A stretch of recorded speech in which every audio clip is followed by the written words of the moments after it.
Something is shifting inside Alabama, and the timing is what makes it impossible to ignore. While much of college football is still framing this roster as a program in transition, the early signals coming out of Tuscaloosa suggest something far more dangerous may already be underway. Key transfers are not just filling vacancies, they are earning trust, leadership language, and real traction in critical areas of the roster. At the same time, Alabama is pushing hard in a major recruiting battle that could shape the next phase of the offense. This is why the story matters. When leadership settles fast, when the trenches stabilize early, and when future talent starts aligning behind it, that is no longer a normal reset. That is structure returning. And now the real question changes. Is Alabama still rebuilding, or has the program already solved more than the outside world realizes? Before we go deeper, make sure to subscribe to the channel and tell us in the comments where you're watching from right now. Every single comment gets read, and something many people ask is how these news videos are made. Simple videos like this helped monetize YouTube channels. If you want to learn how to create channels in this format, there's an ebook in the pinned comment. Just click the link and see how it works.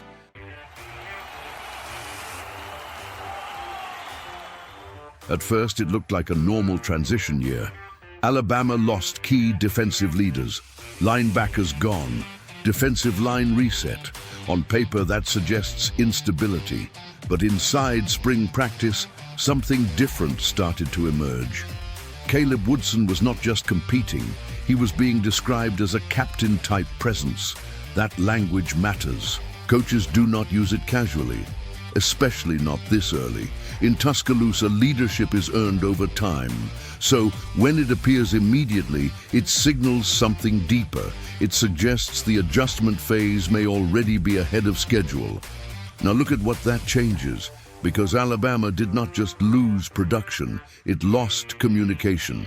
It lost players who controlled the defense before the snap. Replacing that usually takes time, sometimes an entire season. But here, the tone coming from the staff is different. They are not talking about development, they are talking about presence. That shift changes how everything else should be interpreted. And here is where the story starts to turn. If leadership is already stabilizing, what else is moving faster than expected? Now shift to the trenches. 3 starters gone on the defensive line. That is normally where problems begin, where depth gets tested, where rotations struggle to hold. But instead, early reports keep pointing to the same name, Terrence Green. The size stands out immediately. But at this level, size alone means nothing. What stands out is how quickly he is being mentioned, how often his name comes up. And that pattern is not random. Because inside elite programs, repetition reveals priority. And when the interior of a defense begins to stabilize, everything around it changes. Linebackers play faster, edges get cleaner matchups. Quarterbacks feel pressure earlier. The entire structure starts to settle. Now pause for a second. If leadership is forming and the defensive front is already finding stability, is this really a rebuild, or is something else happening underneath the surface? Now move to the other side of the ball, because this is where the pattern becomes harder to ignore. The offensive line had its inconsistencies. Protection at times uneven. Run game not always imposing. But now, a new name starts appearing next to confirmed starters, Delgatti. Not as hype, not as projection, as trust. And trust on the offensive line changes everything. It means communication is forming. It means protections are being organized. It means the system is starting to function as intended. And when that unit begins to settle, the entire offense changes. Quarterbacks operate with more time. The run game gains rhythm. Play calling opens up. Now connect that. Leadership on defense. Stability in the trenches. Structure forming on the offensive line. This is no longer isolated development. This is alignment. And here is where the tension builds, because while all of this is happening in the present, Alabama is already positioning for what comes next.